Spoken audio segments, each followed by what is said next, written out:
The autumn wind whistled through the oak trees surrounding the Henderson family's colonial home in Westchester County.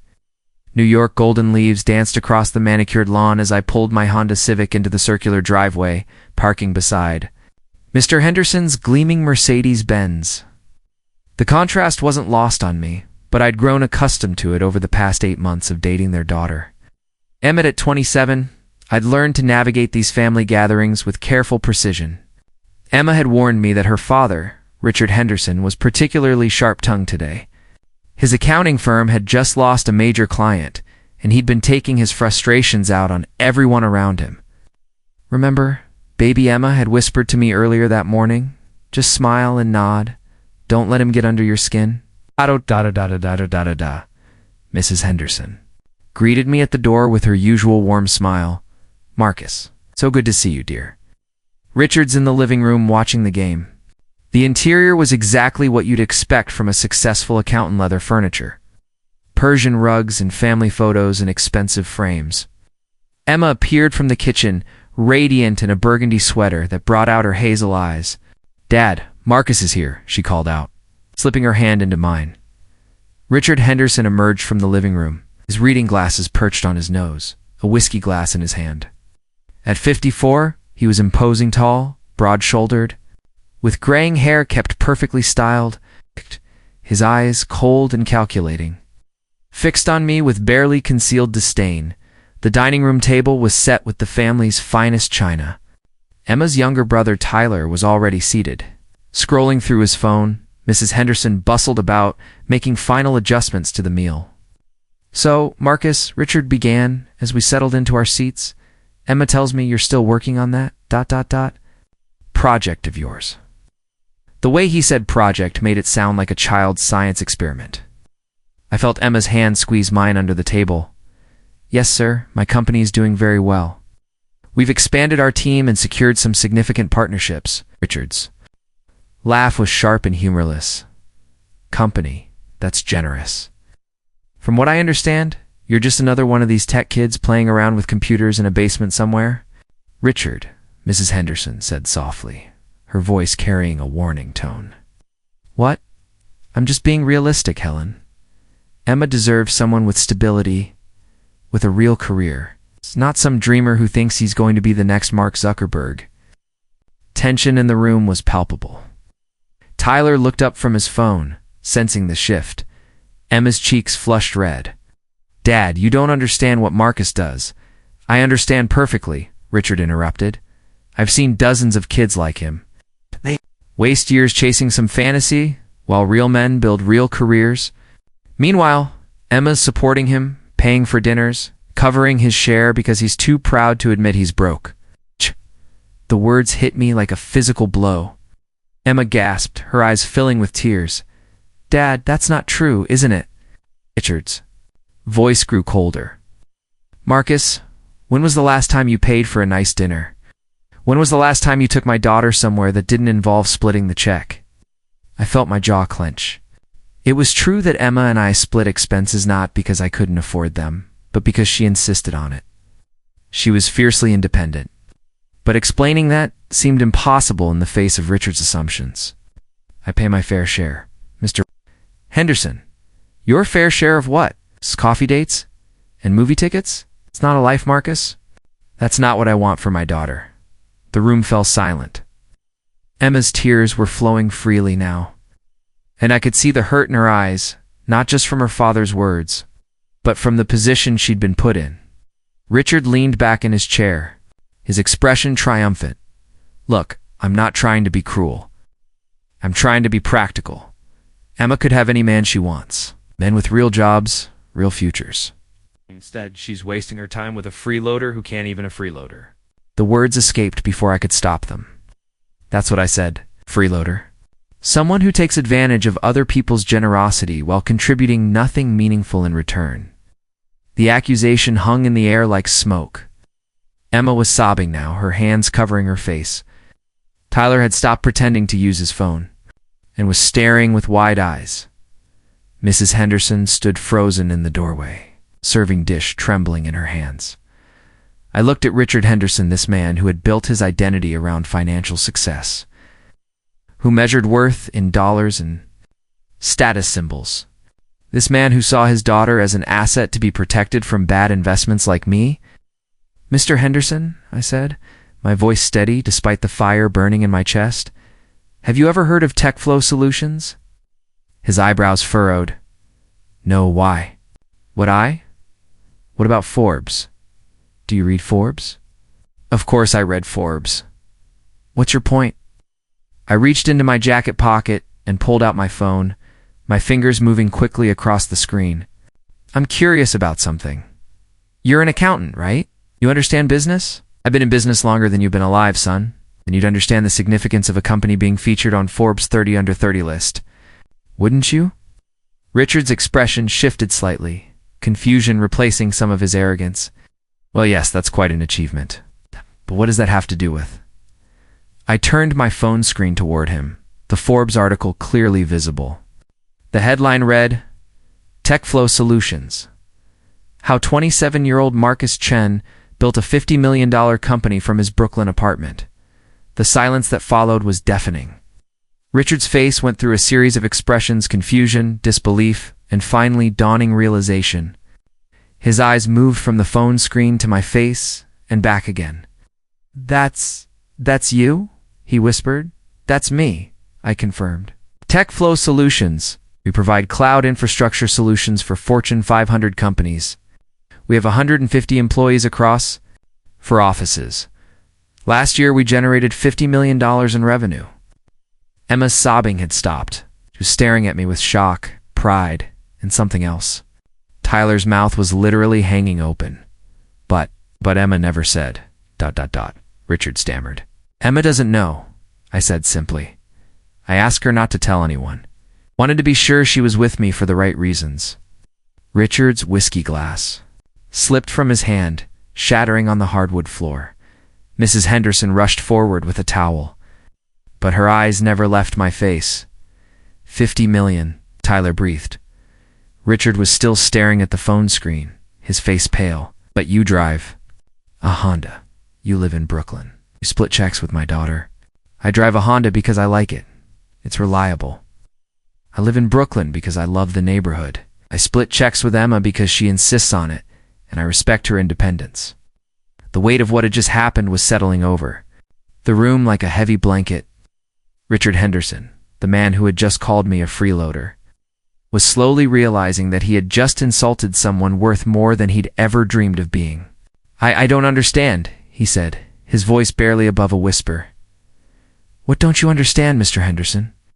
"That success doesn't always look the way you expect it to.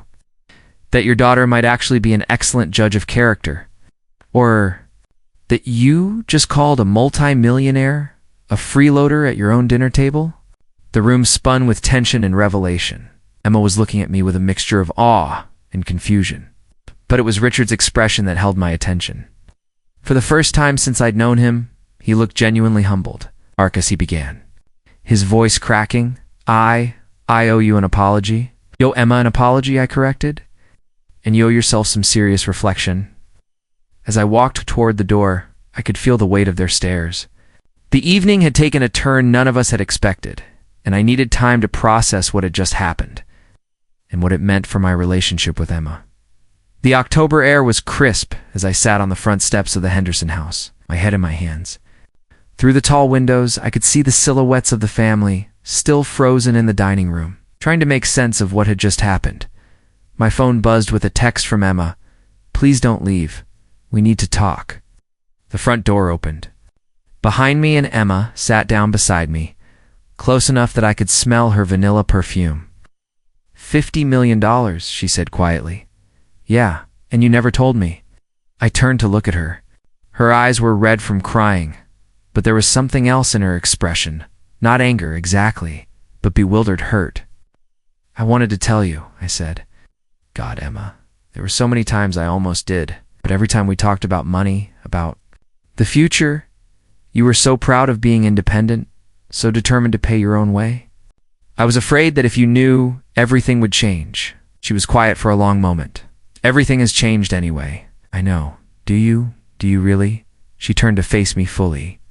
"Marcus, I thought I knew you.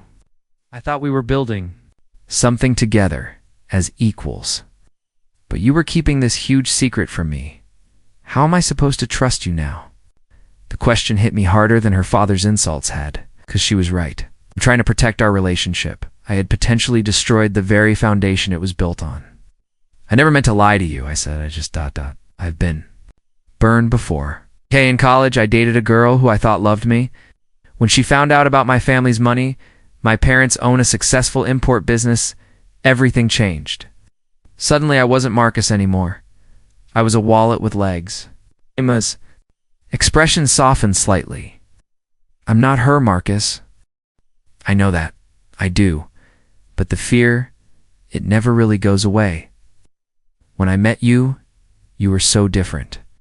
You insisted on paying for your own coffee on our first date. Got annoyed when I tried to buy you expensive gifts. You loved me for who I was, not what I could provide. But you didn't trust me enough to give me the choice. I felt the truth of her words like a knife to the chest. You're right. I should have trusted you. I should have been honest from the beginning. Through the window, I could see Richard Henderson pacing in the living room, his hands gesturing wildly as he spoke to his wife.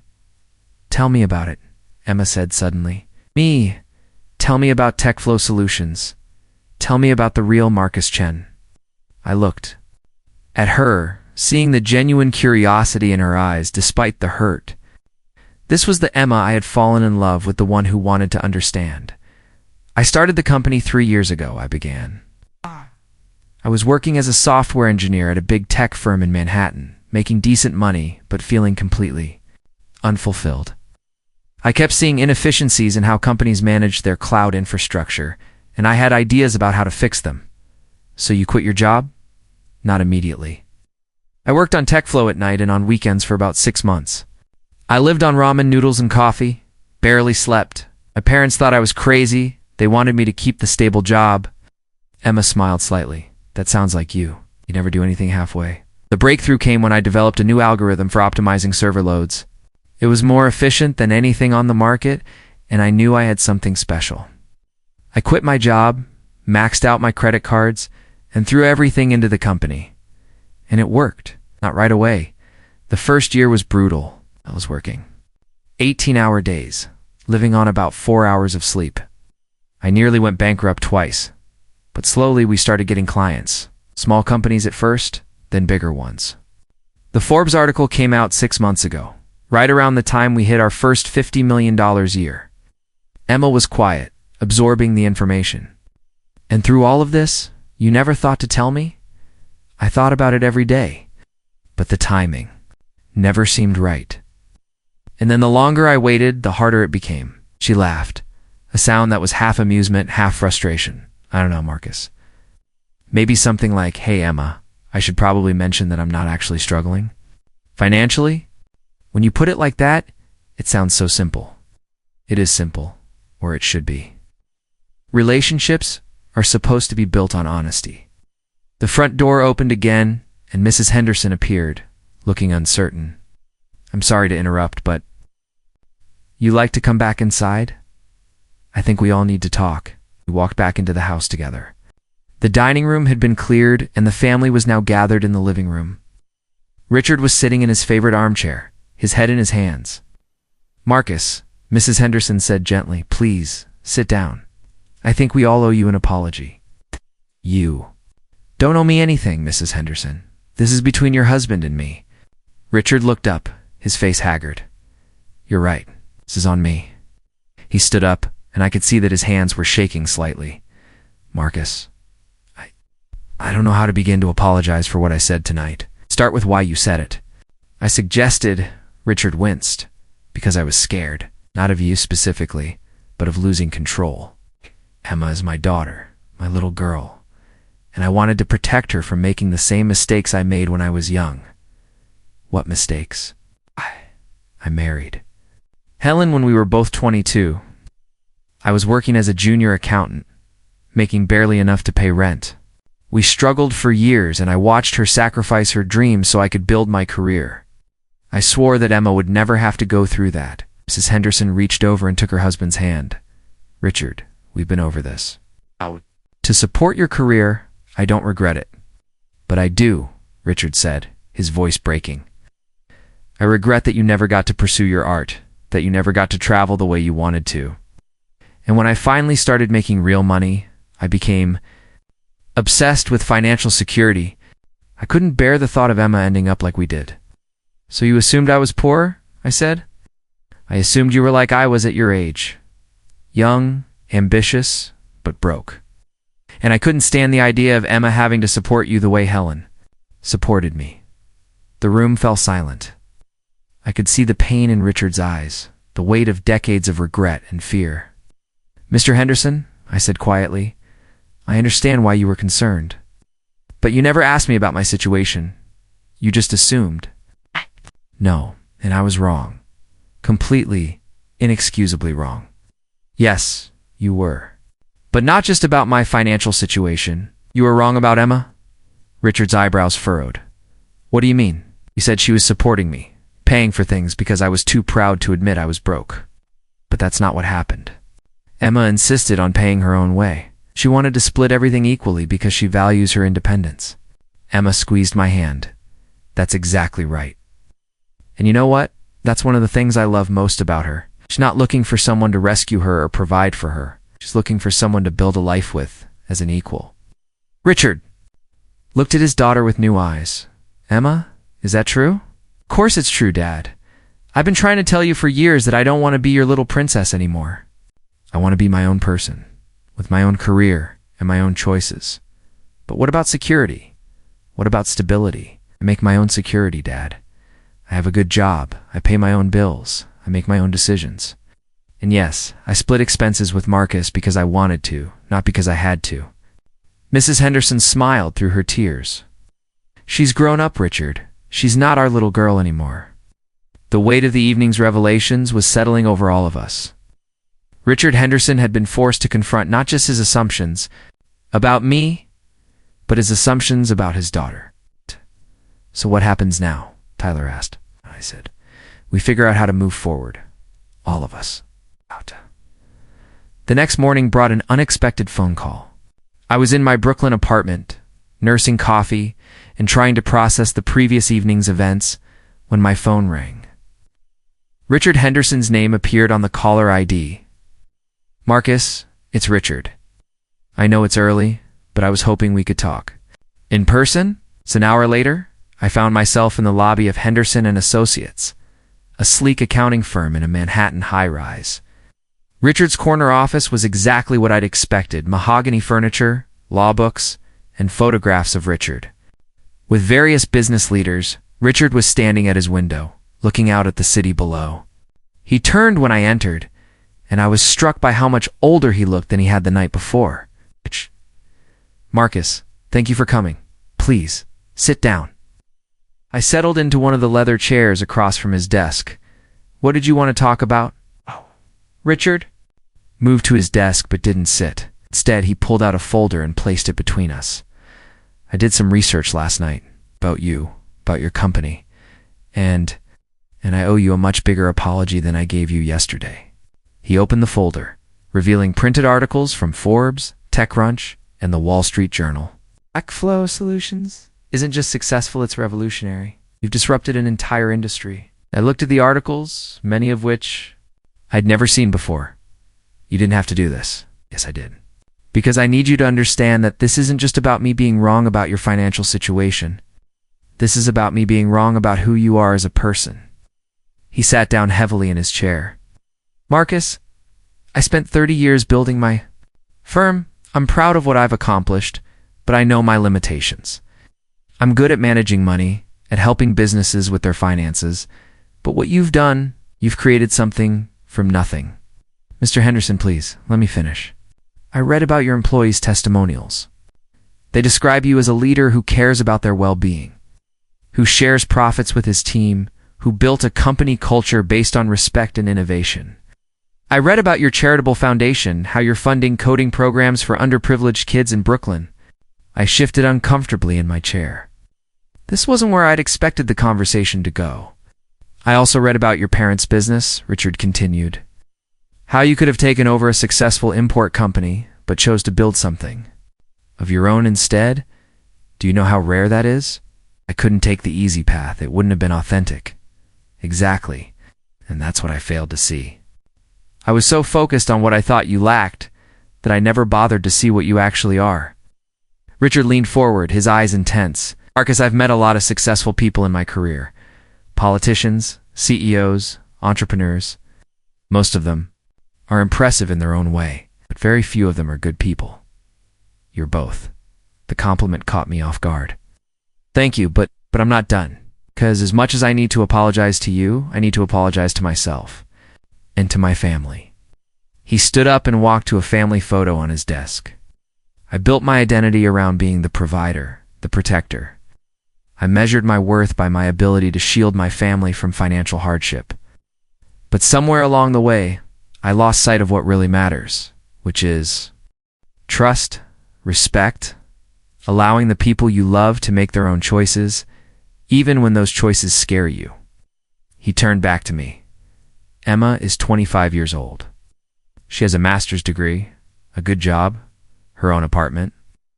She's proven that she can take care of herself. But I've been treating her like she's still 16. She loves you, Mr. Henderson. She just wants you to see her as an adult. I know. And I've been blind to that, just like I was blind to who you really are. Richard walked back to his desk and sat down. Marcus, I need to ask you something, and I need you to be honest with me. Okay? Do you love my daughter? The question was direct, uncompromising.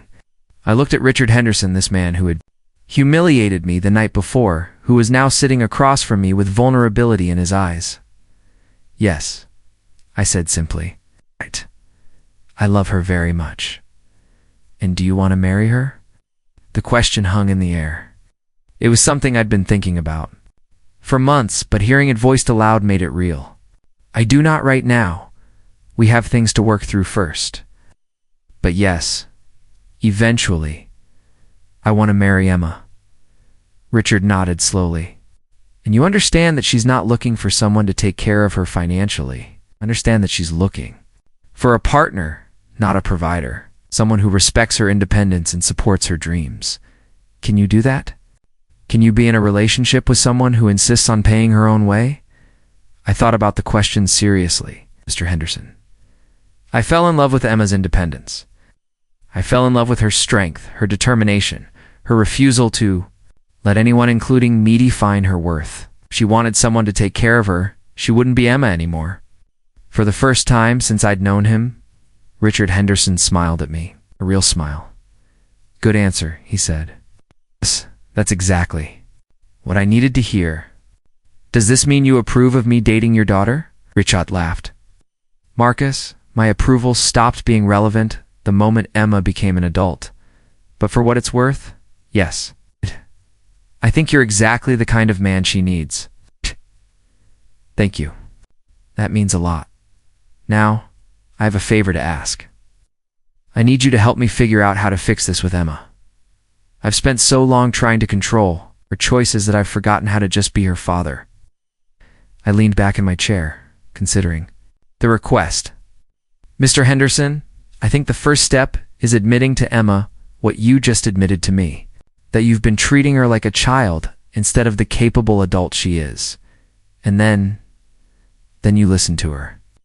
Really listen, not to respond, not to offer solutions, but to understand. Let her tell you what she needs from you as her father. Richard was quiet for a long moment. It's going to be hard. Been the decision maker in this family for so long. Being a father to an adult child is different from being a father to a child. It requires trust instead of control. You're right. I know you're right. I'm scared of losing her. You're not going to lose her. But you might lose the relationship you could have with her if you keep trying to control her life. Stood up and extended his hand. Marcus, I owe you an apology, not just for last night, but for the way I've treated you from the beginning. I judged you unfairly, and I'm sorry. I shook his hand, feeling the genuine remorse in his grip. Apology accepted. But you need to have this conversation with Emma, not me. I know. I'm going to call her this afternoon. As I stood to leave, Richard called my name. Marcus. Yes. For what it's worth, I think you're going to be a good husband someday. Emma's lucky to have you. I'm the lucky one, Mr. Henderson. Your daughter is an amazing woman. I left Richard's office with a strange sense of closure. The man who had called me a freeloader 12 hours earlier had just given me his blessing to marry his daughter. But as I walked through the busy Manhattan streets, I realized that the hardest conversation was still ahead of me. Richard Henderson might have come to understand me, but Emma was still processing the revelation that I'd been keeping a massive secret from her for 8 months. My phone buzzed with a text from Emma. "Can you come over tonight? We need to finish our conversation." I typed back, "I'll be there." Emma's apartment in the Upper East Side was a reflection of her personality, tasteful but not ostentatious, modern but warm. The familiar space seemed charged with tension and possibility. She opened the door wearing jeans and an oversized sweater. Her hair pulled back in a messy bun. Without makeup, she looked younger, more vulnerable. Her eyes were red-rimmed from crying, but there was determination in her expression. "Hi," she said simply. "Hi." She stepped aside to let me in. The apartment was immaculate, but I could see signs of her emotional state, tissues on the coffee table. 2 wine glasses already poured. A photo of us from last summer turned face down on the side table. "I've been thinking," she said, settling. Onto the couch, about everything. About us. About what happened last night. I sat down beside her, careful to maintain some distance. And I'm angry, I'm hurt, I'm confused. But mostly I'm disappointed. The word hit me like a physical blow. "Emma, let me finish. Please." She took a sip of wine, gathering her thoughts. "I've been trying to understand why you kept this from me. I've been going over every conversation we've had about money, about the future, about our relationship, and I think I understand your reasoning." "You do?" "You were scared. You'd been hurt before, and you didn't want to risk it happening again. You wanted to be sure I loved you for who you are, not what you have." "That's exactly right. I get it, Marcus. I really do. But here's what I don't understand. How could you think I would stay with you for 8 months if I didn't love you for who you are? How could you watch me insist on paying for my own meals, my own everything, and still think I was some kind of gold digger?" The question hung in the air between us. It was the heart of the matter, the fundamental issue that we needed to resolve. "I didn't think you were a gold digger," I said carefully. "I was afraid that knowing about my money would change things between us, that you'd start seeing me differently, but you didn't give me the chance to prove that I wouldn't. No, I didn't." Emma set down her wine glass and turned to face me fully. "Marcus, do you know what I love about you?" "Tell me." "I love that you remember how I take my coffee. I love that you listen when I complain about my boss.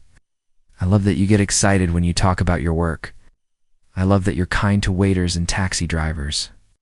I love that you read to kids at the library on Saturday mornings." I stared at her, overwhelmed by the simplicity and sincerity of her words. "I love that you make me laugh, that you challenge me to think differently, that you support my dreams, even when they seem impractical. I love that you see me as an equal, not as someone to be protected or provided for." Emma ... "None of those things have anything to do with money, Marcus. None of them would change if you were worth $50 million or $50. I felt tears threatening at the corners of my eyes. I know that now. But you didn't trust me to know it then. No, I didn't. And I'm sorry. I'm so sorry." Emma was quiet for a long moment, her eyes studying my face. "My dad called me this afternoon. He did. He told me about your meeting. He said he owes me an apology, too." "What did you tell him?" "I told him that I'm an adult, and I don't need his approval to date whoever I want. But I also told him that I love him, and I want him to be part of my life. Just needs to respect my choices." "And what did he say?" He cried. I've never heard my father cry before. "He said he's been so afraid of losing me that he's been pushing me away. He said he's proud of the woman I've become, and he's sorry for treating me like a child. That's a big step for him." "It is, and it's a big step for me too. I've been so focused on proving my independence that I haven't been very forgiving of his mistakes." Emma reached for my hand, and I felt a spark of hope. Marcus, I need you to understand something. I'm not upset because you have money. I'm upset because you didn't trust me enough to be honest about it.